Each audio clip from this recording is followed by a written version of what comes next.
Oleh karena itu, tatkala Rasulullah SAW hijrah dari kota Mekah ke kota Madinah, beliau mengatakan kepada para sahabatnya sesampainya di kota Madinah, "Ayyuhan nas, afshus salam, wa at'imut ta'am, wasilul arham, wa sallu bil lail wan nasu niyam, tadkhulul jannata bisalam."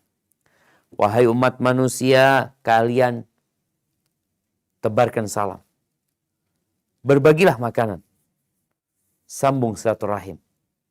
Ini lebih kepada hablum minan nas.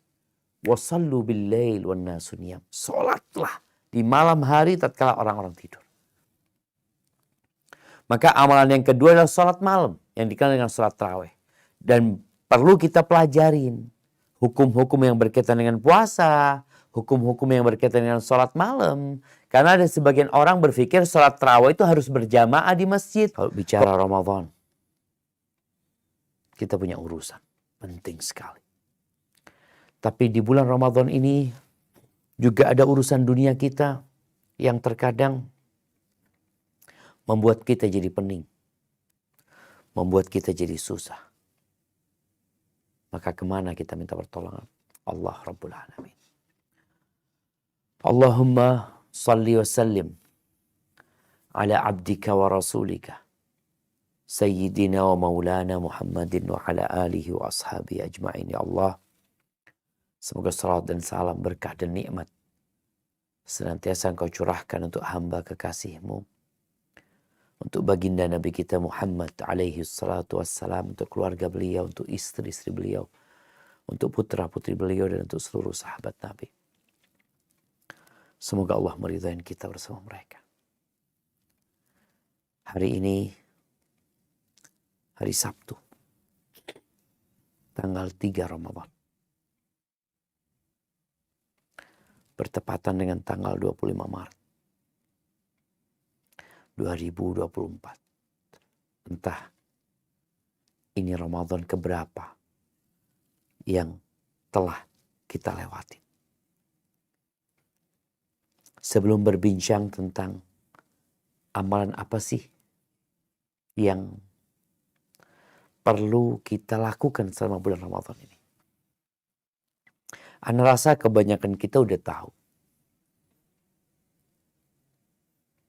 Akan tetapi tidak banyak dari kita yang mau dan bersungguh-sungguh mengamalkan amalan tersebut. Maka ketahuilah bahwa Allah Azza wa Jal tatkala mensyariatkan ibadah puasa di bulan Ramadan, Allah mengatakan yuridullah bikumul yusra wala yuridu bikumul usra. Allah ingin kemudahan buat kalian. Itu poinnya. Allah gak ingin menyulitkan kalian. Oleh karena itu, bicara hukum, yang musafir, yang sakit, dan tidak mampu berpuasa, udah jangan puasa. Kau ganti di hari-hari lain. Bagaimana dengan orang tua atau orang yang punya penyakit yang sudah gak mungkin disembuhkan? Gak usah puasa juga. Bayar fidyah. Kemudahan Allah berikan. Dan kita diperintahkan berbuat baik bukan hanya bulan Ramadan. Rasulullah SAW mengatakan, if'alul khaira dahrakum. Kalian berbuat baiklah sepanjang tahun ya. Bukan hanya di bulan Ramadan berbuat baik, enggak, tapi sepanjang tahun berbuat baik. Namun di momentum-momentum yang Allah menjadikan kebaikan di sana lebih banyak, maka disinilah kita lebih semangat lagi.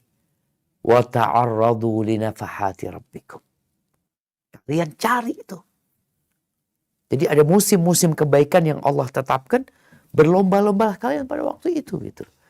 Seperti kita lihatlah bagaimana masyarakat tatkala ada momentum promo, ya, ada beli 1 gratis 1 ya, atau beli 2 gratis 1, atau apa saja promo-promo yang berkaitan dengan urusan dunia, ada diskon besar-besaran.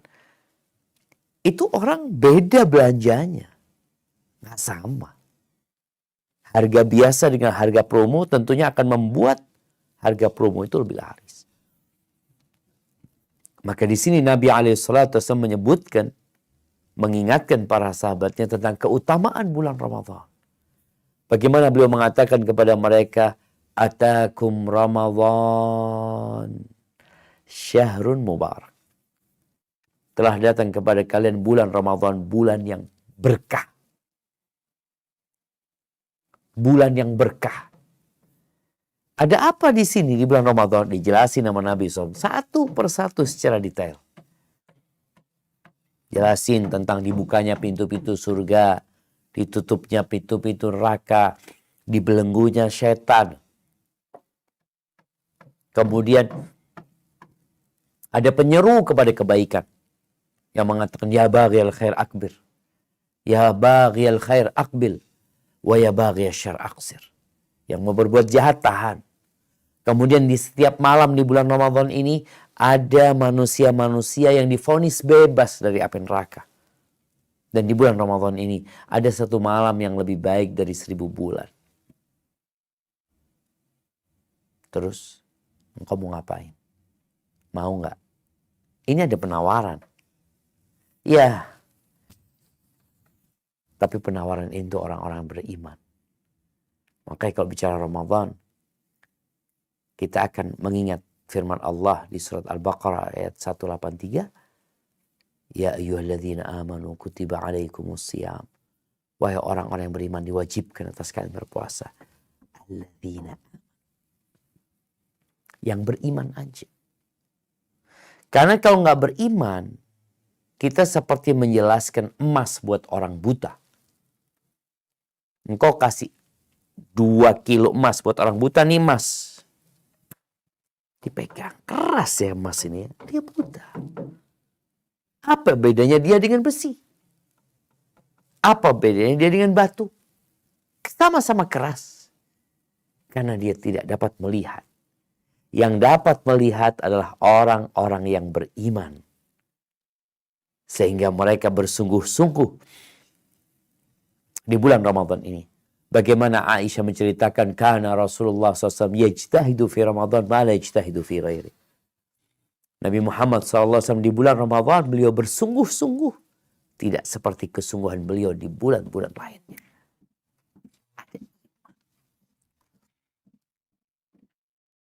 Hibati fillah, kalau bicara amalan apa aja yang berada di top, di puncaknya, ya tentunya puasa. Karena dari 12 bulan itu Allah memilih bulan Ramadan sebagai tempat dilaksanakannya rukun Islam, yaitu puasa. Allah mengatakan syahrul Ramadan alladzi unzila fihi al-Qur'an. Bulan Ramadan nih. Tempat diwajibkannya berpuasa. Dan puasa ini sangat spesial. Ibadah yang sangat istimewa. Mungkin sebagian kita berpuasa, tapi dia belum ada rasa bahwa dia sedang istimewa. Di dalam hadis yang diriwayatkan oleh Imam Bukhari dan Muslim, Rasulullah SAW mengatakan, kullu amal ibni Adam lahu al-hasanatu bi 10 amthaliha ila 700 dhif. Semua amalan manusia itu, anaknya Adam ini milik dia. Udah ada aturan penggajiannya. Kalau bicara orang kerja, udah ada aturan penggajiannya. Ini dapat berapa, udah. Disebutkan bahwa 1 dilipat gandakan jadi 10 kali lipat sampai 700 kali lipat. Ini ada list sehingga kita tahu. Yaqulullah azza wa jal. Allah berfirman, kata Nabi SAW, ini hadis qudsi, illa siyam, kecuali puasa, kecuali amalan puasa. Fa innahu li wa ana ajzi bihi. Puasa itu milikku, bukan milik anak Adam, milikku. Aku yang akan kasih balasan. Standar penggajiannya, standar pahalanya, hanya Allah yang tahu. Kenapa? Nih sebabnya. Taraka syahwatahu wa ta'amahu wa syarabahu min ajli. Dia meninggalkan syahwatnya. Yang halal dia tinggalin. Dia meninggalkan makan, minum yang halal. Bukan haram ya. Karena kalau bicara yang haram, mau puasa, mau nggak puasa tetap haram. Tapi di bulan puasa ini, kita dididik untuk meninggalkan yang halal agar kita terbiasa meninggalkan yang haram. Kalau yang halal aja ditinggalin, apalagi yang haram, itu puasa. Min ajli, kata Allah, dia meninggalkan itu karena aku. Dan ibadah puasa ini, ibadah yang nggak kelihatan. Kok bisa nggak kelihatan? Rata-rata ibadah itu adalah mengamalkan sesuatu. Sehingga namanya mengerjakan sesuatu akan terlihat, akan terdeteksi dia mengamalkan sesuatu. Sholat kelihatan. Baca Quran kelihatan dia sedang baca Quran. Sedekah kelihatan. Berzikir kelihatan. Apa coba engkau sebutin? Tapi kalau puasa, kelihatan dari mana dia puasa. Oh tadi anak kasih makan gak mau. Oh, apa orang yang gak mau waktu dikasih makan itu tandanya dia puasa? Belum tentu. Mungkin dia gak suka. Oh bibirnya kering. Apakah semua orang yang bibirnya kering tandanya dia puasa? Enggak juga. Oh dia lemes. Orang sakit juga lemes. Ini puasa. Sesuatu yang istimewa. Memang tidak terlihat. Dia di ruangan sendiri tetap jaga puasa. Lisa'im farhatan. Kata Nabi SAW, buat orang yang puasa ada dua kegembiraan. Farhatun inda fitrih wa farhatun inda liqa'i rabbih. Yang pertama kegembiraan tatkala dia berbuka.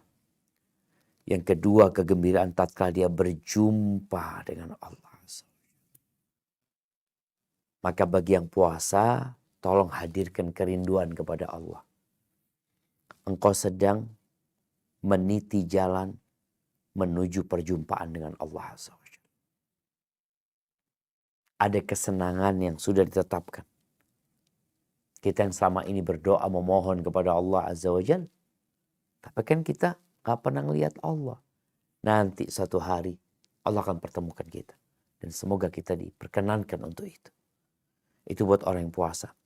Wala khalufu famis shaim. Nabi mengatakan bau mulutnya orang yang puasa atyab indallah min rihil misik. Lebih baik, lebih harum di sisi Allah daripada misik. Daripada aroma misik. Maka engkau puasa. Ini rukun Islam. Ini bukan anjuran. Ini bukan kalau mau. Tapi ini kalau engkau ngaku muslim. Kalau engkau nggak muslim, jangan puasa. Enggak, ini kewajiban untuk yang puasa. Itu amalan yang pertama.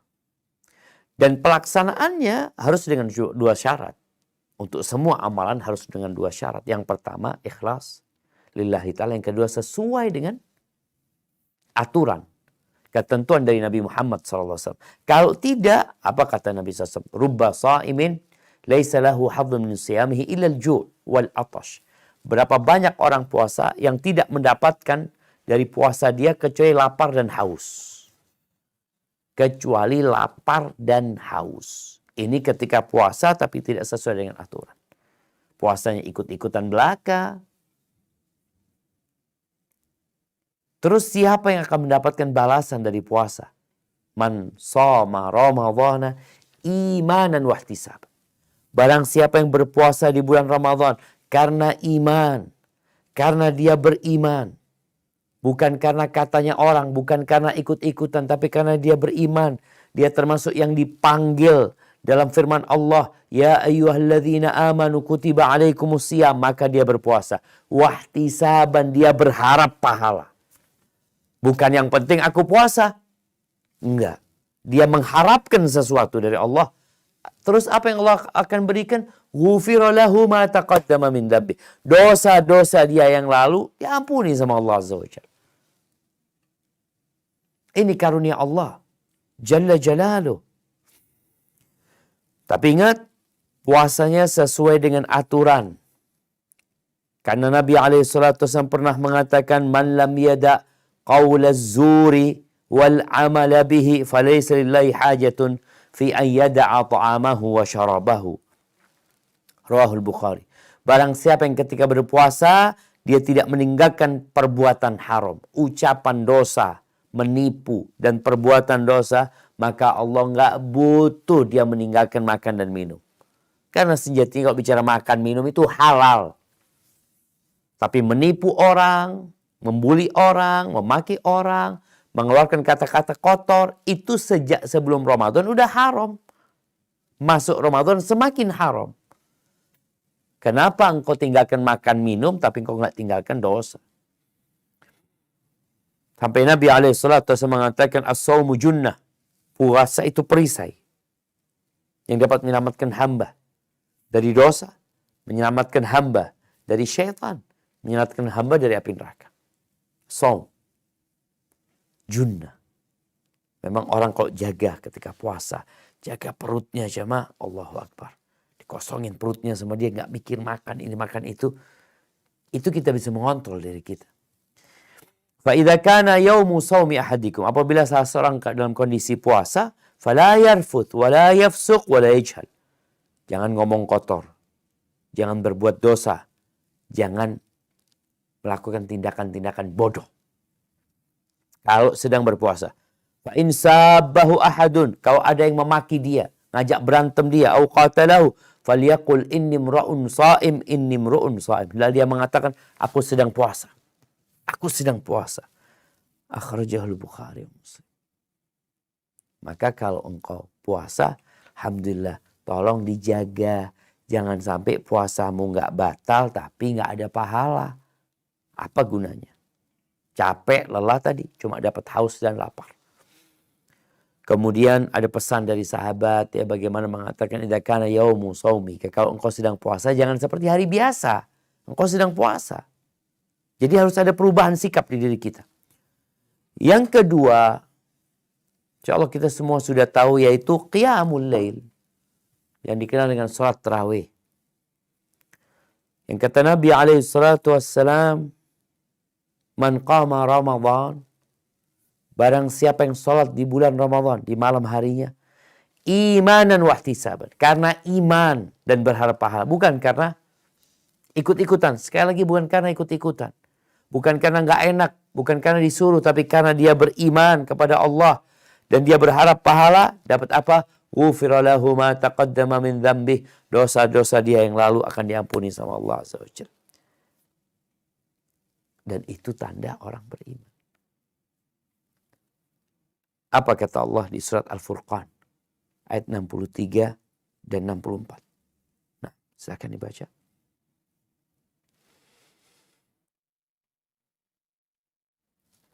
A'udzu billahi minasy syaithanir rajim.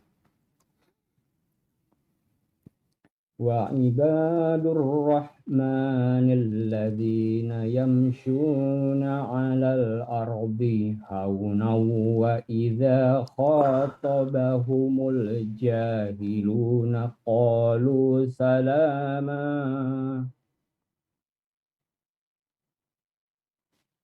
والذين يبيتون لربهم سجدا وقياما.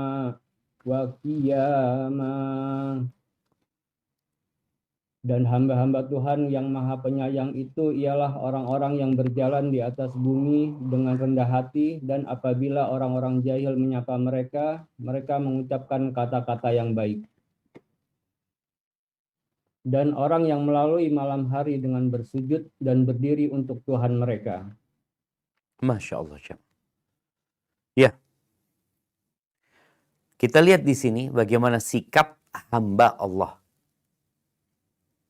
Kita kan mengaku hamba Allah. Hamba Allah itu hablum minan nasnya baik, hablum minallahnya lebih baik lagi. Dia bergaul dengan masyarakat, meninggalkan ucapan kotor. Tadi bicara puasa.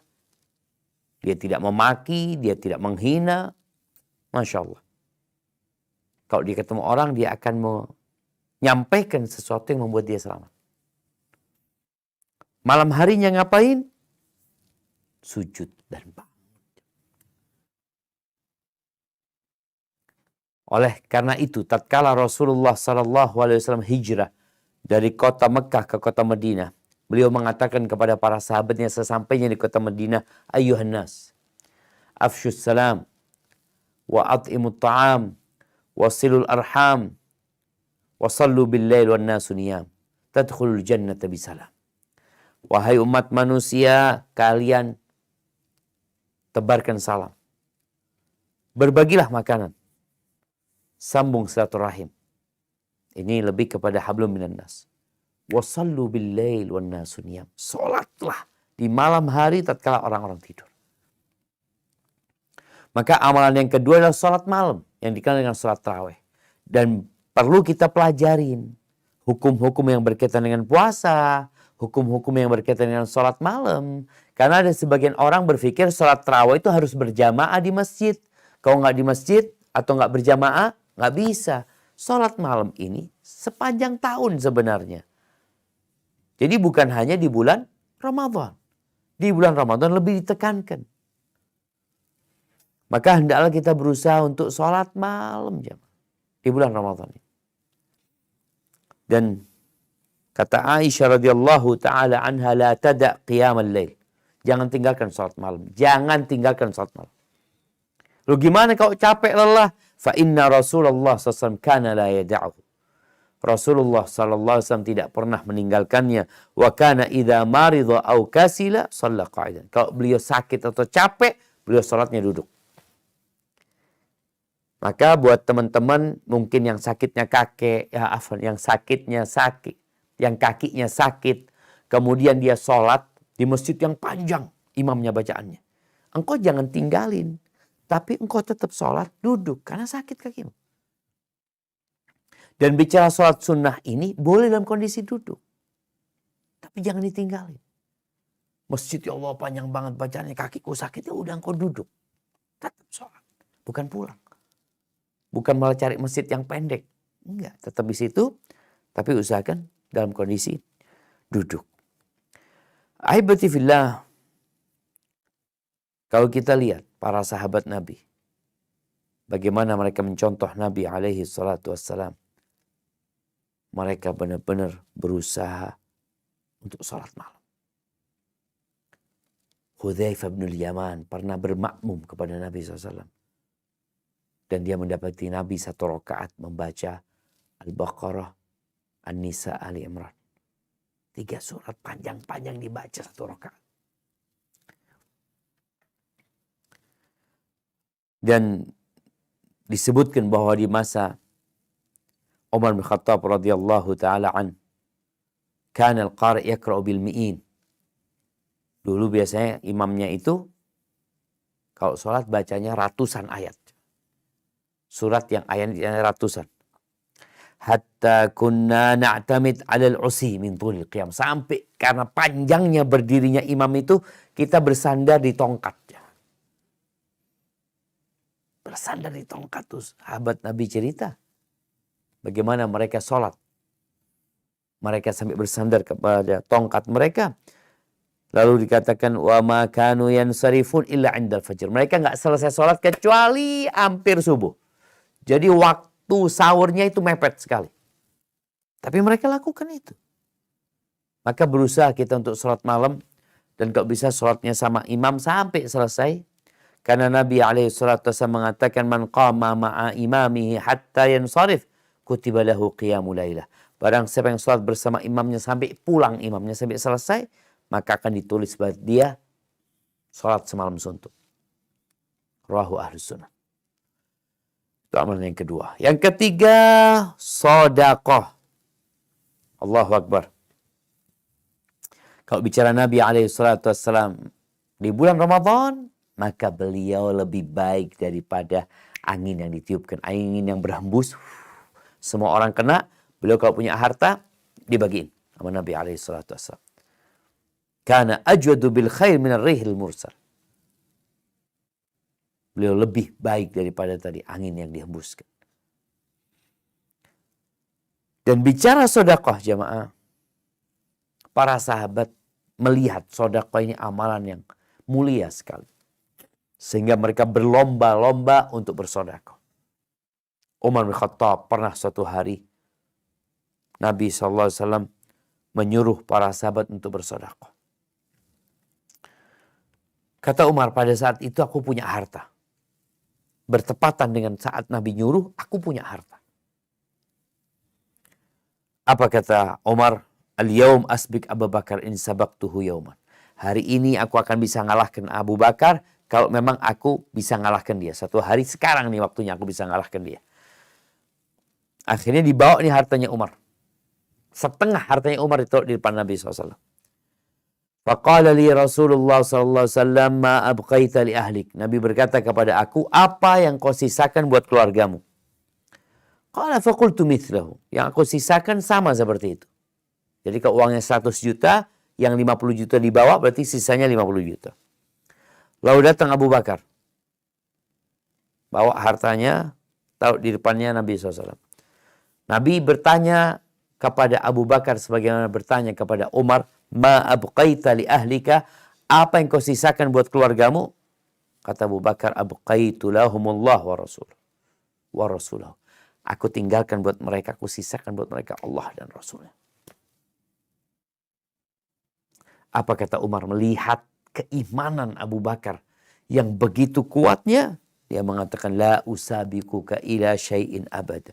Aku nggak akan bisa mengalahkanmu selama-lamanya. Itu Abu Bakar. Dan orang kalau mau mati, dia ingin sedekah. Yang masih hidup punya kesempatan sedekah. Tapi dia masih cinta sama harta. Makanya sebaik-baiknya sedekah itu adalah sedekahnya orang yang sehat, yang dia berharap umur panjang. Tapi kalau orang yang sudah sakit-sakitan, kemudian dia berpikir, ya Allah kayaknya aku sudah mau mati ini dan itu, beda lagi ceritanya. Orang kalau sudah mau mati, dia serahkan semua hartanya. Terus karena Ramadan ini spesial dan engkau adalah orang yang spesial, apa yang perlu kita sedekahkan? Yang pertama, bagikan makanan. Bagikan makanan, bukan fulus nih, makanan. Kau beli makan, kau taruh momennya. Tapi kalau engkau mewakilkan nih fulus dengan harapan diberikan makanan juga boleh. Allah Azza wa Jalla ketika memuji penghuni surga, menyebutkan apa yang mereka kerjakan di dunia, salah satunya memberi makan. Coba kita baca firman Allah di surat Al-Insan ayat 8 sampai 12. Nah. A'udzu billahi minasyaitonir rajim. Wa yut'imuna No? wa yut'imuna at-ta'ama 'ala hubbihi miskinan wa yatiman wa asira. Innama nut'imukum liwajhillahi la nuridu. Innama nut'imukum liwajhillahi la nuridu minkum jazaa'an wala syukura. Inna nakhafu min rabbina yawman abusan qamtarira. Fawaqahumullahu syarra dzalikal yaumi wa laqahum natratan wa surura. Wa jazahum bima sabaru jannatan wa harira. Dan mereka memberikan makanan yang disukainya kepada orang miskin, orang anak yatim, dan orang yang ditawan. Sesungguhnya kami memberi makanan kepadamu hanyalah untuk mengharapkan keridhaan Allah. Kami tidak menghendaki balasan dari kamu, dan tidak pula ucapan terima kasih. Sesungguhnya kami takut akan azab Tuhan kami pada suatu hari yang di hari itu orang-orang bermuka masam penuh kesulitan. Maka Tuhan memelihara mereka dari kesusahan hari itu. dan memberikan kepada mereka kejernihan wajah dan kegembiraan hati. Dan Dia memberi balasan kepada mereka karena kesabaran mereka dengan surga dan pakaian sutra. Allahu Akbar jemaah. Sedekah ini perlu sabar. Berbagi makanan kepada orang, makanan yang kita sukai itu perlu kesabaran. Ya, gimana kita cinta sama harta, kita suka, kita capek ngumpulinnya, tahu-tahu kita bagikan ke orang. Surga balasan. Perlu kesabaran. Dan perlu keikhlasan. Allah sebutkan bagaimana sikap mereka. Innama nut'imukum liwajhillah. Kami memberikan makanan karena berharap pertemuan dengan Allah. La nuridu minkum jazaan wala syukur. Kami nggak butuh dibalas dan kami nggak butuh ucapan terima kasih. Karena kalau ada riya nggak ada gunanya. Jadi semua ibadah harus dengan keikhlasan. Kalau kita lihat jemaah, para salafus soleh, di antara mereka itu ada yang nggak mau berbuka kecuali kalau ada orang yang nampingin. Orang miskin dipanggil untuk berbuka dengan mereka. Dan dari ibadah memberi makan ini akan muncul ibadah lainnya. Akan muncul kecintaan kepada saudara kita. Kesian sama dia. Rahmat ibadah hati. Tumbuh mahabbah dan kasih sayang. Itu manfaat dari kita berbagi makanan. Jadi berbagi makanan nggak harus waktu berbuka. Boleh jadi waktu sahur. Boleh jadi waktu tarawih. Tapi yang jelas berkaitan dengan berbagi makanan ini, selain fadilah umum berbagi makanan, tidak hanya di bulan Ramadan dan tidak hanya untuk berbuka, ada anjuran untuk memberikan buka puasa kepada orang yang berpuasa. Kata Nabi SAW dalam hadis riwayat Ahmad, "Man fattara sha'iman kana lahu mithlu ajrih, ghaira annahu la yanqus min ajri sha'imi syai'."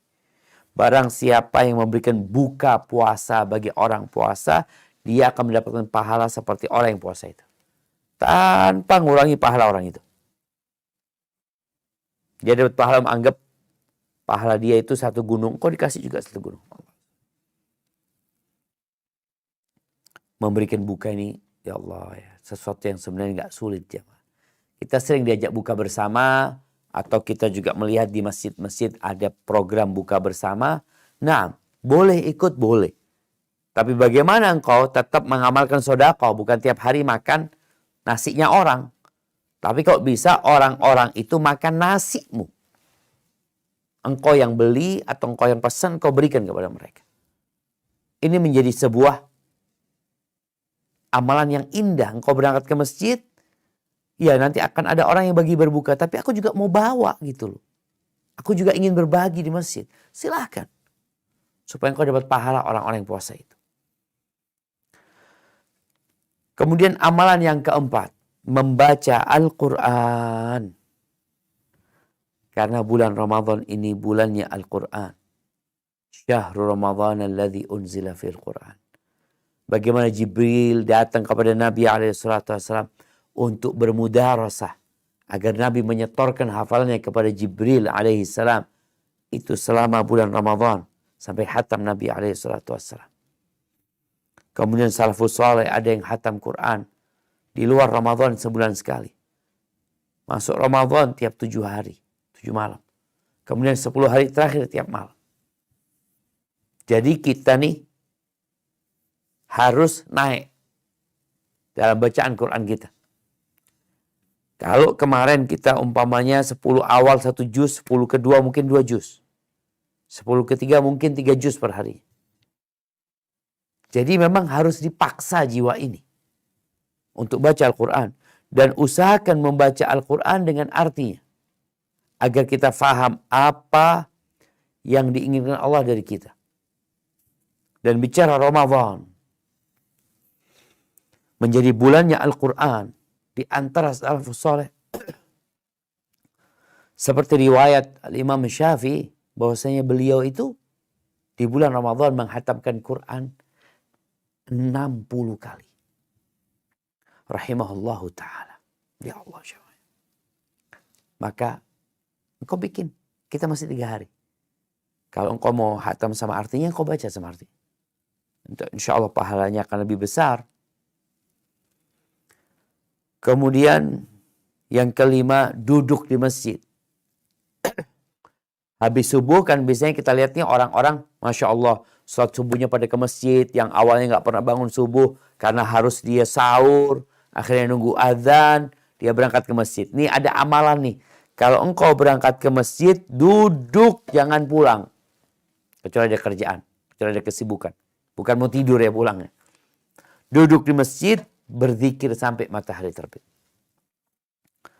Nabi SAW biasanya kalau habis sholat subuh, beliau duduk di tempat sholatnya sampai matahari terbit baru beliau pulang. Maka kita pun bisa lakukan itu. Ada hadis riwayat Imam Tirmidzi bahwa Nabi SAW mengatakan man shallal fajr fi jamaah. Barang siapa yang sholat subuh berjamaah, thumma qa'ada yadhkurullah, kemudian dia duduk mengingat Allah Azza wa Jal sampai matahari terbit, thumma shalla rak'atain, kemudian dia sholat 2 rakaat. Afwan kanat lahu ka ajri hajjatin wa umratin tamatin. Dia akan dapat pahala haji dan umrah yang sempurna. Allah Akbar. Duduk di masjid. Berzikir mengingat Allah Azza wa Jalla. Kemudian amalan yang keenam, i'tikaf. Kalau tadi i'tikaf sebenarnya duduk antara subuh sampai matahari terbit itu i'tikaf. Tapi ada i'tikaf di 10 hari terakhir. Di bulan Ramadan. Bagaimana iktikaf ini seorang menahan dirinya di rumah Allah untuk fokus konsentrasi kepada Allah Azza wa Jalla. Meninggalkan penghalang-penghalang ketaatan. Urusan-urusan dunia. Dan kalau dilihat iktikaf ini menggabungkan banyak ibadah. Menggabungkan baca Quran, ya, sholat, zikir, doa, macam-macam di ibadah iktikaf itu. Mungkin orang yang belum pernah iktikaf, dia mikir ya Allah sulit ini dan itu. Nggak ada yang sulit ya mah. Yang penting niat dari awal. Innamal a'malu bin niat. Kemudian berkaitan dengan iktikaf, Al-Imam Ibnu Qayyim rahimahullahu ta'ala menjelaskan ya, bahwasanya tatkala kesehatan hati itu dan istiqamahnya di atas jalan kebenaran itu menuju kepada Allah Azza wa Jalla, itu tergantung bagaimana dia mengumpulkan hatinya kepada Allah.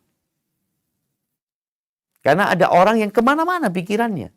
Cari ini, cari itu, kepingin ini. Yang dia cari keridhaan Allah. Sehingga kalau dilihat, orang yang puasa, meninggalkan makan ya, sehingga perutnya kosong. Kemudian di malam hari umpamanya dia iktikaf. Dia meninggalkan sohib-sohibnya, meninggalkan kawan-kawannya. Dia fokus beribadah kepada Allah Azza wa Jal. Maka itu insya Allah akan membuat hatinya jadi bersih dan benar. Ini kesempatan untuk memperbaiki hati kita. Baik, kalau bicara iktikaf, nggak harus 10 hari. Tapi kalau engkau bisa 10 hari, umpamanya dari malam 21 sampai selesainya Ramadan, itu akan lebih utama buat engkau. Nah, kalau bicara apa hikmah dari iktikaf? Disebutkan hikmah dari iktikaf ini banyak. Yang pertama, jadi suci tempat itu jamaah.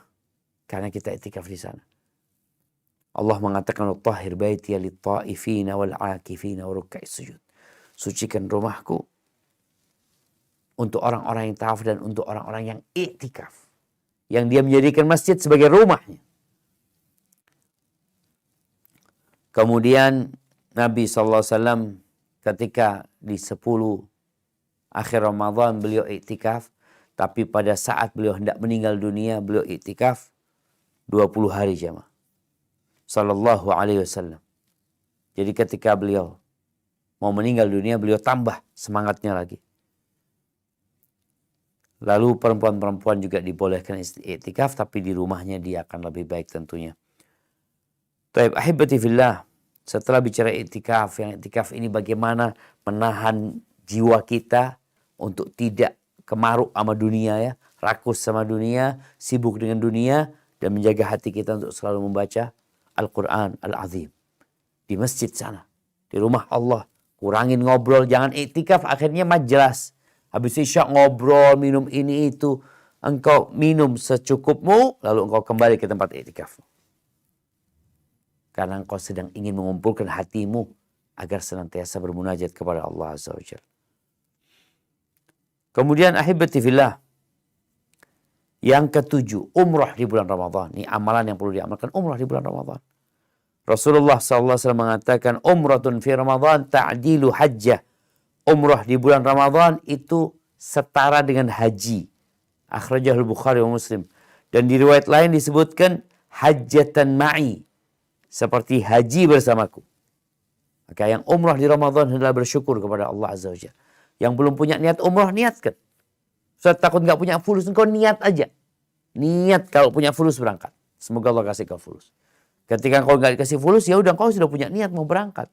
Aku sudah melangkah, tapi ternyata kuotanya nggak ada umpamanya ketika bicara mau umrah di bulan Ramadan ini nggak bisa, visanya keluar atau apalah.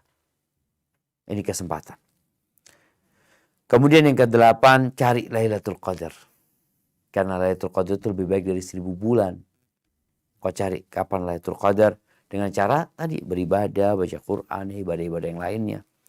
Karena Nabi SAW mengatakan, man qama Lailatul Qadri, barang siapa yang bangun di malam penentuan malam kemuliaan itu akan imanan wa ihtisaban, karena beriman dan karena berharap pahala dari Allah Azza wa Jalla, maka akan diampuni dosa-dosa dia yang lalu.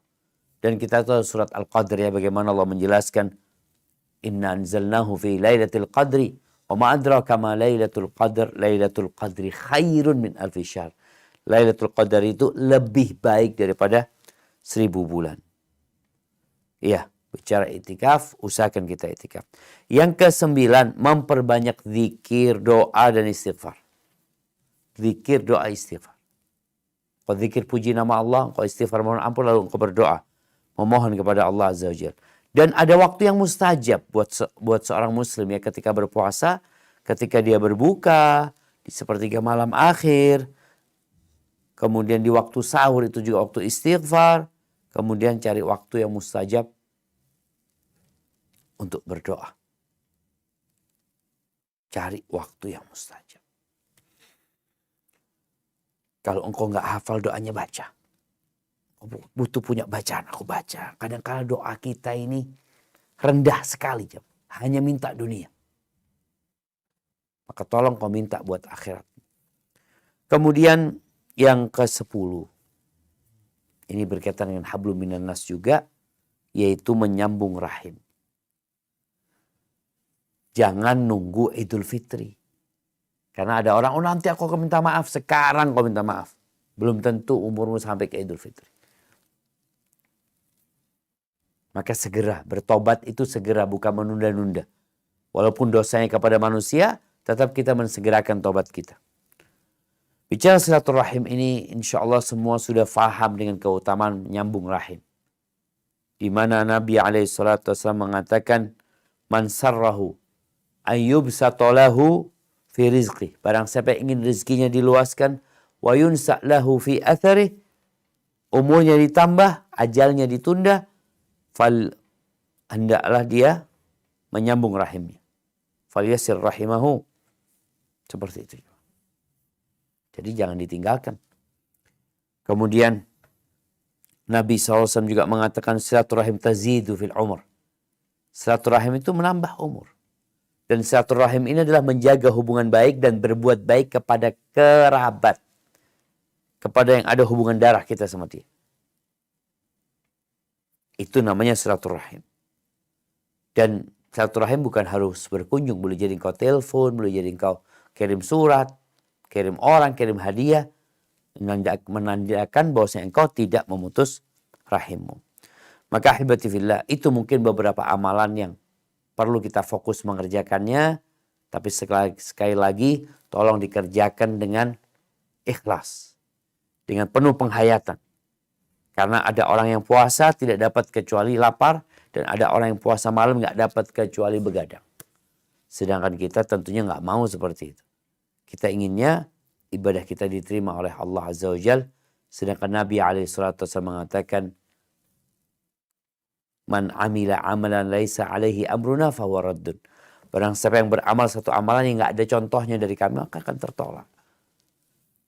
Itu mungkin yang dapat Anda sampaikan. Anda kembalikan ke Bang Arif untuk memulai sesi tanya jawab. Barakallahu fikum. Masya Allah, jazakumullah khair, Ustaz, barakallahu fik. Apa yang telah Ustaz sampaikan tadi, ada 10 amalan yang mungkin kita coba untuk kita maksimalkan di bulan Ramadan ini. Mungkin untuk berikutnya ada beberapa pertanyaan Ustaz yang akan kita ajukan ke Ustadz. Kita akan pilih yang sesuai dengan tema saja, kita mengingat waktu yang terbatas. Untuk itu kepada Ahi Beta, tafadhol.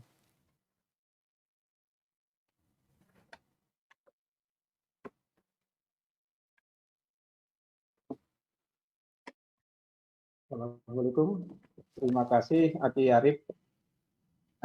Ini memang ada banyak pertanyaan, tapi saya kira akan kita bacakan yang sesuai dengan tema dulu, terutama karena ada hampir 18 atau 20 pertanyaan yang masuk.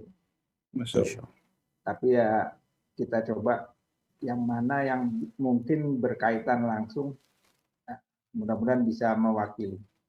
Bismillah. Pertama ada pertanyaan dari seorang istri di mana suami beliau adalah mu'alaf, di mana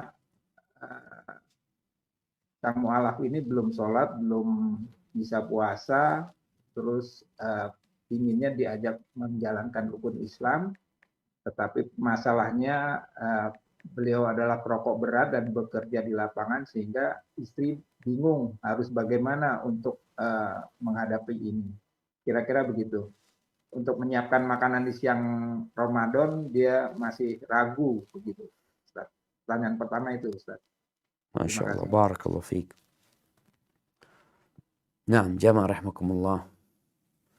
Mu'allaf itu sebenarnya istilah buat orang yang baru masuk Islam, atau orang yang ingin dilembutkan hatinya supaya masuk Islam. Ketika dia sudah masuk Islam dan sudah bertahun-tahun, udah nggak dikatakan mu'allaf. Tapi dikatakan ya Muslim. Sahabat Nabi semuanya mu'allaf. Apa dikatakan Abu Bakar mu'allaf, Umar mu'allaf, Utsman mu'allaf, Ali mu'allaf. Artinya hanya saja wallahu a'lam, mungkin di bahasa Indonesia ini makna mu'allaf di bahasa Indonesia itu lawan dari orang yang lahir muslim. Mungkin seperti itu. Makanya kadang-kala, oh ibu saya mu'alaf. Anak tanya kapan masuk Islam? Ya sudah 25 tahun yang lalu saat sebelum anak lahir. Jadi mungkin istilah mu'alaf di sini ini diperuntukkan orang yang bukan lahir Islam. Baik, nggak apa-apa. Kalau itu memang istilah yang dipakai. Maka anak ingin tahu sebenarnya suaminya itu kapan masuk Islamnya. Kemudian kenapa dia masuk Islam? Karena banyak di antara mereka yang masuk Islam karena tuntutan mau nikah. Sehingga dia juga nggak ngerti tentang apa itu Islam. Apalagi berkaitan dengan puasa, ya ini dan lainnya. Maka nasihat ana buat istri, engkau perlu mendidik suamimu. Dan biasanya kalau ada orang baru masuk Islam, Nabi SAW mengatakan kepada para sahabatnya, Aqri'uhul Qur'an wa'allimuhu umura dini. Au faqihuhu fid din. Ajarkan kepadanya Al-Quran dan fahamkan dia dengan urusan agama. Itu yang harus dilakukan. Kalau sekarang mungkin suamimu nggak sholat, terus dia Islamnya apa gitu. Maka sebagai seorang istri, hendaklah berusaha semaksimal mungkin untuk menasehatin suaminya. Untuk ngajak suaminya puasa, sholat. Tentunya dengan kesadaran ya, harapannya seperti itu. Maka perlu diajak ke kuburan untuk mengingatkan dengan kematian. Perlu diajak di tempat-tempat bencana untuk mengingatkan bencana itu bisa menimpa siapa saja. Sehingga hatinya jadi lembut, ketika dikasih tahu sholat, dia akan sholat. Itu harapannya sambil didoakan. Dan seorang istri nggak boleh menyediakan makanan buat suaminya di siang hari. Yang seharusnya dia puasa, nggak puasa malah istri yang menyediakan. Katakan enggak. seharusnya kau puasa gitu. Bukan malah istri mendukung suaminya tidak berpuasa. Hadza wallahu a'lam bissawab. Nah.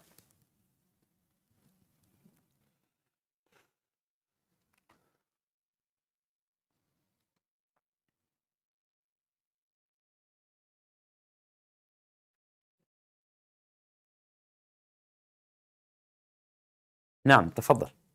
Ya, maaf Ustadz, saya terpencet mute. Di bulan Ramadan tahun ini ada seorang bertanya, pekerjaannya menuntut untuk bepergian keluar kota dengan kendaraan yang jarak tempuhnya sekitar 8 jam perjalanan. Allahu Akbar. Pertanyaannya, apakah dikategorikan safar? Terus bagaimana sebaiknya untuk puasanya? Apakah dianggap sebagai musafir? Masya Allah, barakallahu fiik. Nah, ahibati fillah, kalau bicara safar ya, Allah Azza wa Jalla mengatakan, faman kana minkum maridhan au ala safarin. Barang siapa di antara kalian sakit atau dalam perjalanan, maka fa'iddatun min ayyamin ukhar. Maka dia gantikan di hari-hari lainnya. Bicara jarak, maka kalau bicara patokannya jarak, maka ulama banyak yang berpendapat 81 kilo. Itu jarak. Tapi kalau bicara budaya, sebagian menjadikan standar budaya. Kalau tempat itu dianggap safar, safar. Bagi dikatakan perjalanan 8 jam, maka dia musafir. Bagaimana dengan kondisi dia? Kembali kepada kemauanmu. Kalau engkau gak capek, enak, lebih baik engkau puasa. Tapi kalau engkau sampai lemah, capek ini itu, engkau berbuka. Karena punya utang itu beban. Lebih baik engkau tidak berhutang. Tapi kalau kondisimu sulit, maka lebih baik engkau berpuasa, engkau tidak berpuasa. Karena ditakutkan engkau milih puasa lalu engkau sakit. Sehingga lebih banyak nanti hari-hari yang bolong yang engkau tidak berpuasa di dalamnya. Jadi intinya bahwasanya musafir seperti yang disebutkan tadi, boleh dia tidak berpuasa, tapi dengan catatan dia gantikan di hari-hari lainnya. Tapi kalau dia kuat, mampu, tidak menyusahkan dia, lebih baik dia berpuasa, tetap dalam kondisi berpuasa. Hadza wallahu a'lam bissawab. Selanjutnya ada pertanyaan dari seorang ukti bahwa apabila di bulan Ramadan ini dalam pertengahannya mendapatkan haid, kemudian untuk pembacaan Al-Qur'annya digunakan Al-Qur'an terjemahan. Karena kalau berhenti khawatir malas lagi, Ustaz. Masya Allah. Nah, ahibati fillah. Ini masalah sering ditanyakan ya. Masalah membaca Al-Quran buat orang yang haid. Ini bukan hanya berkaitan dengan Ramadan. Tapi dengan hari-hari biasa. Apakah wanita yang datang bulan, juga nifas, itu boleh membaca Quran apa tidak? Ada yang berpendapat nggak boleh. Karena ada hadis berkaitan dengan junub. Sehingga dikiaskan haid kepada junub. Atau juga ada hadis yang sebenarnya dhaif secara hukumnya. Maka pendapat yang lebih kuat, hukum asalnya wanita haid itu boleh baca Quran. Tapi tidak dengan memegang mushaf. Kalau mushaf, mungkin dia tidak pegang. Atau pakai sesuatu yang tidak ada, yang membuat terhalang tangannya dari menyentuh mushaf tersebut. Kalau ternyata dia baca dari terjemahan, nggak apa-apa. Karena terjemahan itu bukan mushaf. Yang diharuskan bersuci, menurut jumhur ulama adalah memegang mushaf. Yaitu lembaran yang tidak ada di dalamnya kecuali kalamullah tabaraka wa ta'ala. Hadza wallahu a'lam bissawab. Ya. Selanjutnya untuk masih berkisar perempuan ini Ustadz, bahwa sholat di rumah apakah diperbolehkan dalam arti mendapatkan malam Lailatul Qadar Ustadz untuk iktikafnya apabila sholat sampai menunggu syuruk begitu? Oh, ini sholat menunggu syuruk apa sholat malam? sholat di rumah, bagaimana bisa dapat sholat suruh? Maksudnya gitu, sorry. Oh, Maaf. bukan Lailatul Qadar, bukan. Untuk mendapatkan Lailatul Qadarnya bagaimana gitu. Oke, siap. Jadi Berarti kayaknya ke itikaf juga ini, Ustaz. ada Dicampur dua pertanyaan pertanyaan. berarti di sini. Iya. Nah, iya.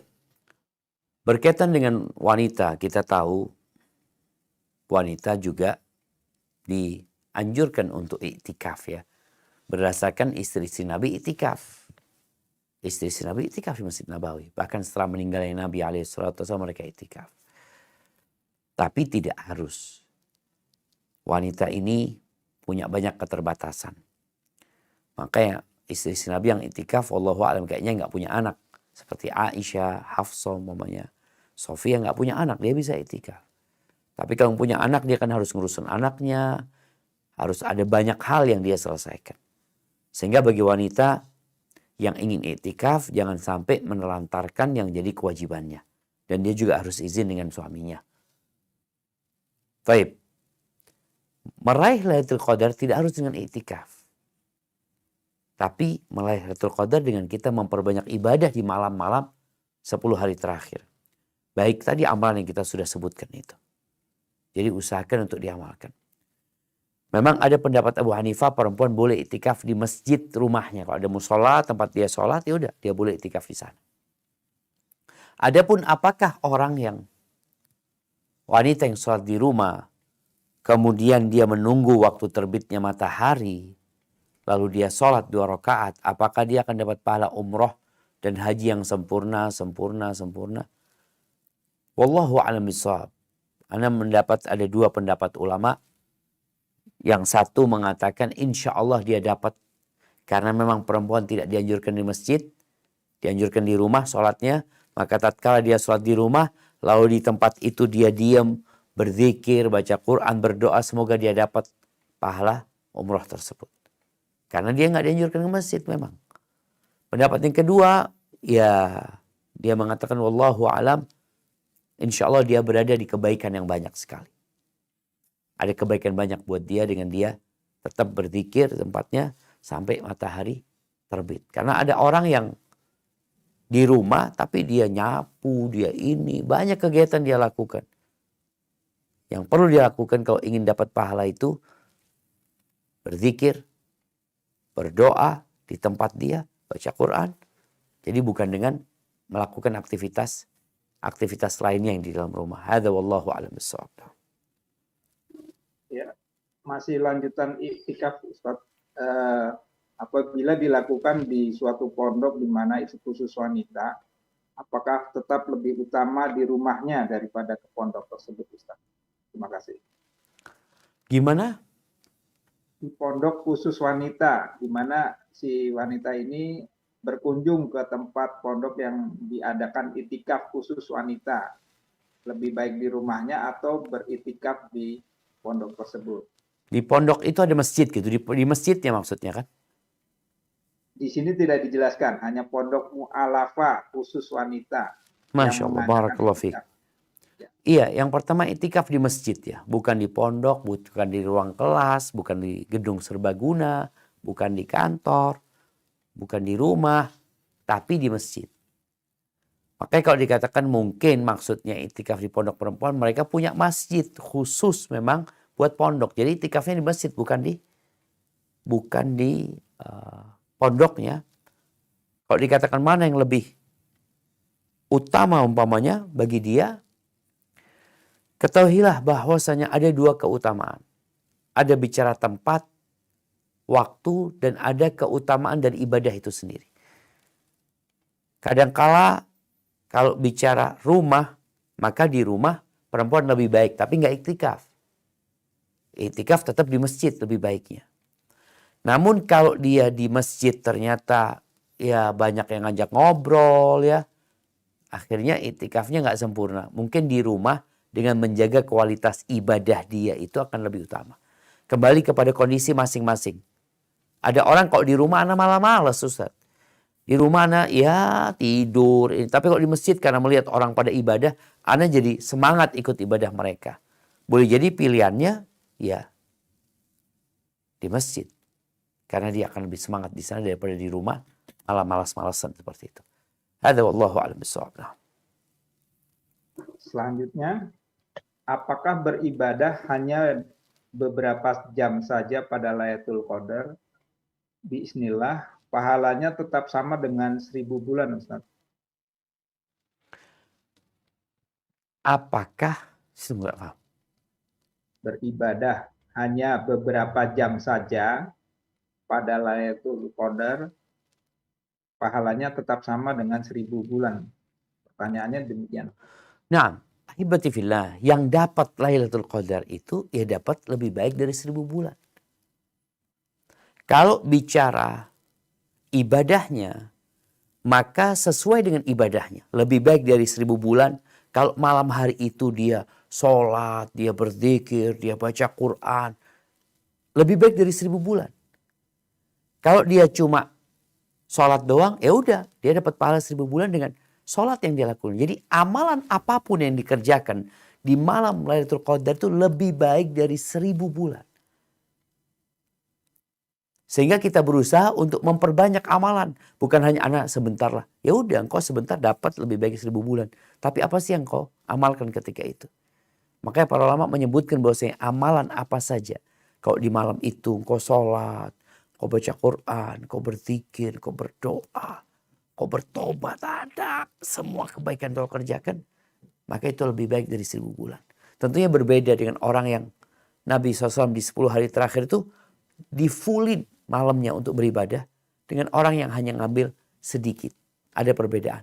Tapi bicara 1000 bulan, tetap kalau dia dapat Lailatul Qadar, maka itu lebih baik dari 1000 bulan. Hadza wallahu a'lam bishawab. Berkaitan dengan malam Ramadan, Ustaz, bahwa sudah ada sholat tarawih, apakah perlu sholat tahajud juga begitu, Ustaz? Dan bagaimana sebaiknya menjalankannya?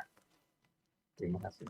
Barakallahu fiik. Nah, ahibati fillah. Pertanyaan ini muncul karena kita dianjurkan banyak-banyak beramal di bulan Ramadan ini.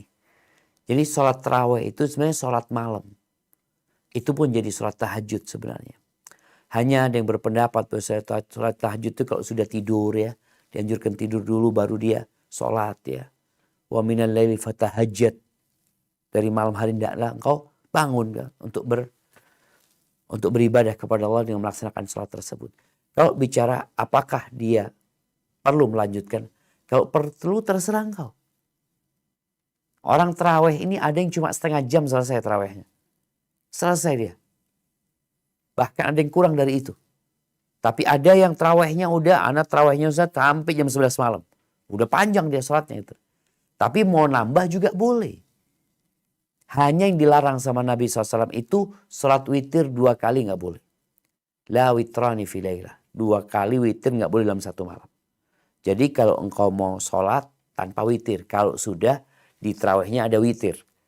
Tapi kalau engkau terawihnya nggak ikut witir, berarti nanti witirnya diakhirkan. Jadi buat orang-orang yang berprasangka besar insya Allah dia sholat malamnya bakal bangun, maka terawihnya nggak usah pakai witir. Artinya imamnya witir, engkau nggak witir. Tapi kalau engkau takut nggak bangun, ya udah engkau witir sama imam.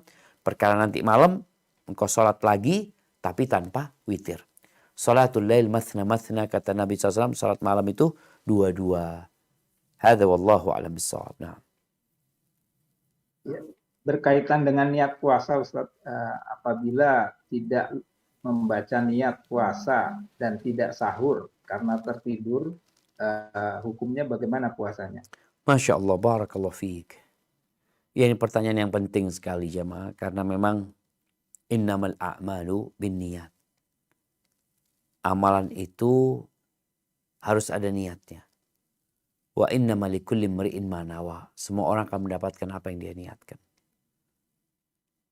Sedangkan untuk puasa Ramadan, Nabi SAW mengatakan man lam yujmi' siyam minal lail fala siyama lahu. Barang siapa yang malam hari nggak niat untuk puasa, maka nggak sah puasa dia. Niat itu tempatnya di hati. Amalan hati niat itu, bukan amalan lisan.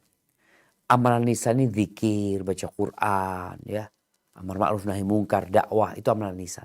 Sedangkan niat itu amalan hati. Maka apabila engkau di dalam hatimu sudah berniat besok mau puasa, tapi nggak sahur, ya udah nggak ada masalah. Jadi bukan mengucapkan nawaitu ya. Nabi SAW tidak ada riwayat yang menyebutkan beliau itu membaca nawaitu siyama ghadin. Sahabat-sahabat juga nggak ada yang mengatakan itu. Karena memang niat itu tempatnya di hati. Jadi para ulama ketika menyebutkan niat itu menjelaskan seperti itu engkau dalam hatimu. Engkau niat puasa besok gitu. Niat puasa untuk melaksanakan perintah Allah Azza wa Jalla. Jadi tidak dengan lisan. Karena sekali lagi niat itu amalan hati bukan amalan lisan. Apabila engkau sudah niat besok kau pingin puasa, engkau tahu besok 1 Ramadan, walaupun kau nggak sholat taraweh ya, tapi engkau tahu ya Allah besok Ramadan aku mau puasa. Dalam hatimu engkau mengatakan itu, insya Allah puasamu diterima. Jadi niat itu nggak harus dilafalkan dengan lisan kita, karena memang bukan amalan lisan. Hadza wallahu a'lam bissawab. Nah. Baik Ustaz, ini pertanyaannya contohnya adalah seorang pemain nasional sepak bola muslim yang tidak berpuasa saat latihan atau bertanding di bulan Ramadan. Apakah uzur dari pekerjaan ataupun profesi ini boleh diizinkan untuk tidak berpuasa dan menggantinya? Gitu Ustaz. Barakallahu fiik. Yang pertama jamaah, sudah ada dispensasi. Yang musafir yang sakit. Wanita hamil, nyusuin, orang tua yang sudah nggak mampu lagi berpuasa. Jadi Islam itu ingin kemudahan. Bagaimana dengan orang yang profesinya dia kalau bicara bola atau dia pekerja kasar yang kerja di bawah matahari, yang harus berkeringat, mereka tetap wajib puasa, nggak ada dispensasi.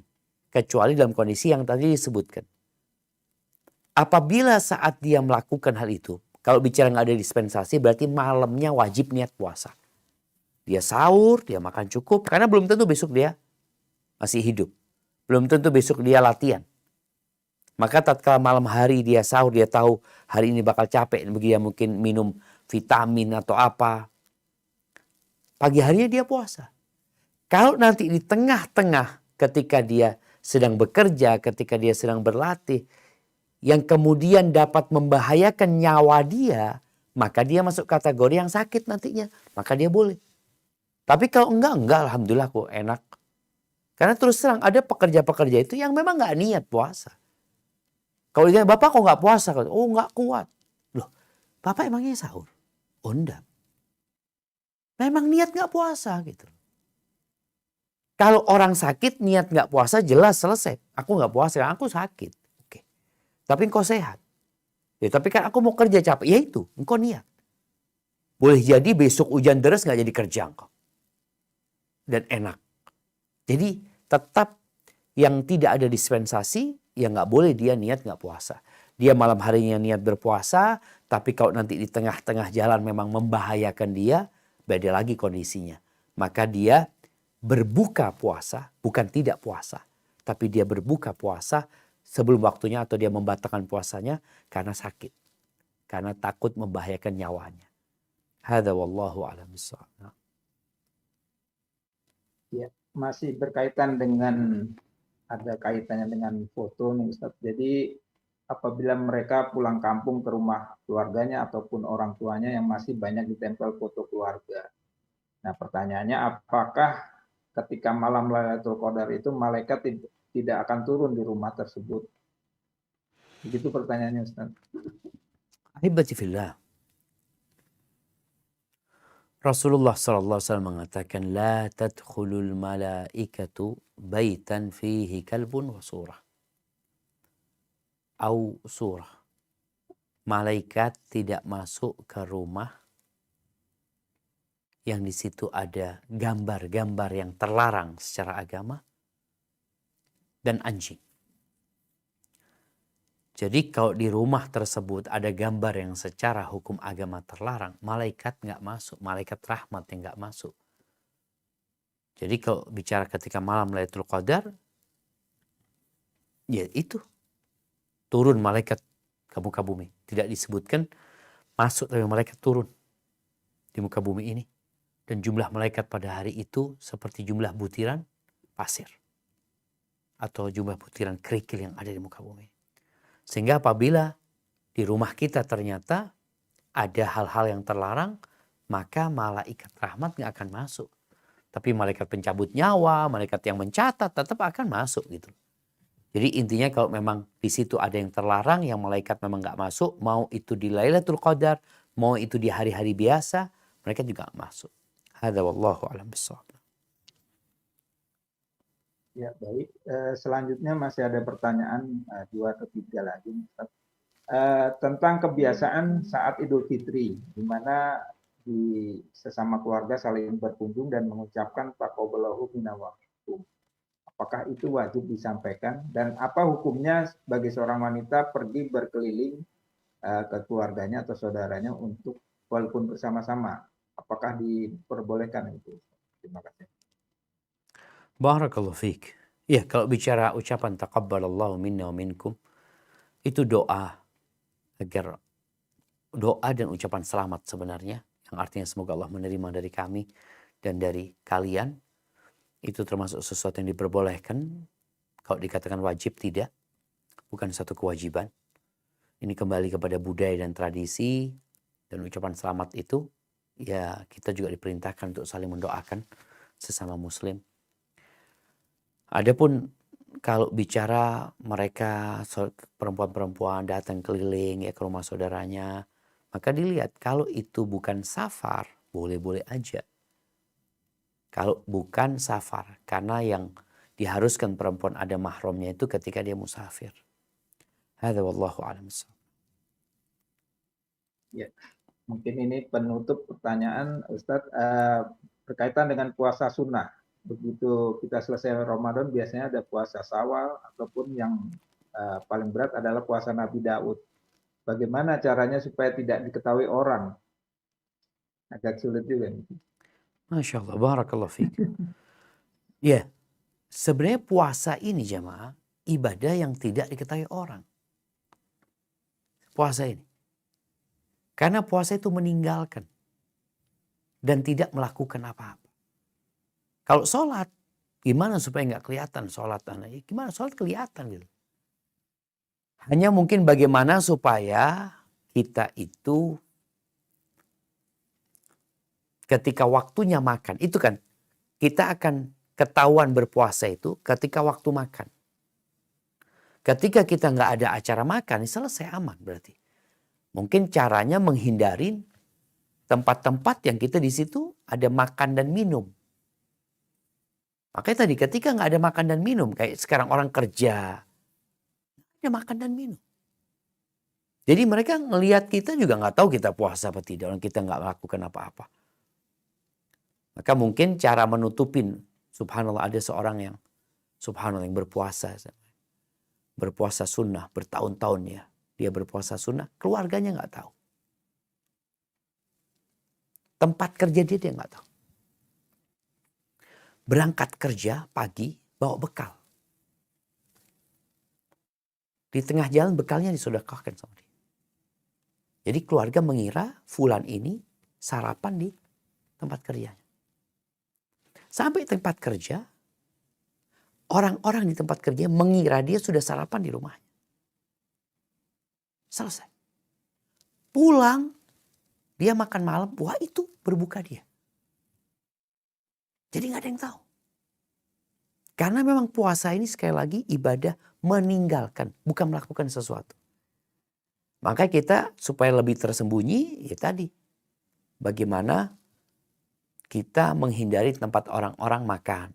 Maka kalau diundang makan, kita minta maaf gak bisa hadir umpamanya. Kalau kepingin, gak ketahuan dia sedang berpuasa.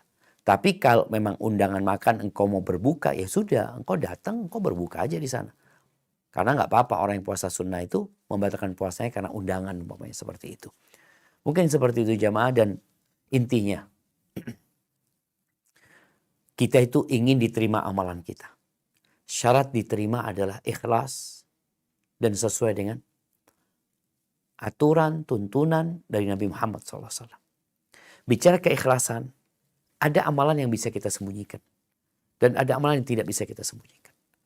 Ikhlas itu amalan hati. Disebutkan sebuah riwayat. Athar ya, dari Bani Israel. Disebutkan oleh Ibnu Abi Dunya dalam salah satu kitabnya.